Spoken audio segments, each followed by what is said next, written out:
एक छोटे से गांव में मोहन नाम का एक लड़का रहता था। मोहन बहुत गरीब था, लेकिन उसका दिल बड़ा और दयालु था। उसके पास केवल एक जोड़ी कपड़े थे और खाने के लिए मुश्किल से कुछ मिलता था। फिर भी वह हमेशा खुश रहता और गांव के सभी लोगों की मदद करता। गांव के बाहर एक घना जंगल था, जहां एक बूढ़ा पेड़ खड़ा था। पेड़ बहुत पुराना था और लोग कहते थे कि वह पेड़ जादुई है। मोहन रोज उस पेड़ के पास जाकर बैठता और उससे बातें करता। मोहन को लगता था कि पेड़ उसकी बात सुनता है। एक दिन गांव में भीषण अकाल पड़ा। सभी लोग परेशान थे क्योंकि खाने के लिए कुछ भी नहीं बचा था। मोहन भी भूखा था, लेकिन उसने हार नहीं मानी।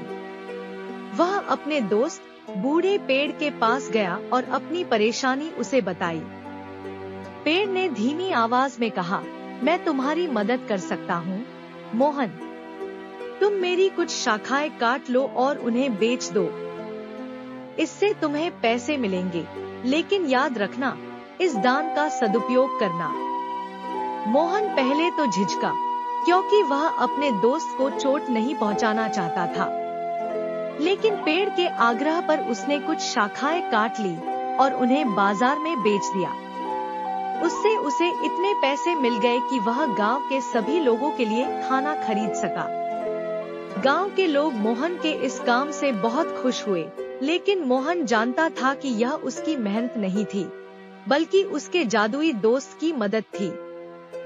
मोहन ने पेड़ को धन्यवाद दिया और फिर कभी उसकी कोई शाखा नहीं काटी।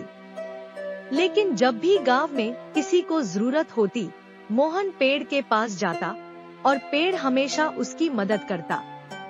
इस कहानी से यह सीख मिलती है कि सच्ची दोस्ती केवल लेने और देने पर आधारित नहीं होती, बल्कि उसमें एक दूसरे की भलाई का ख्याल रखना सबसे महत्वपूर्ण होता है।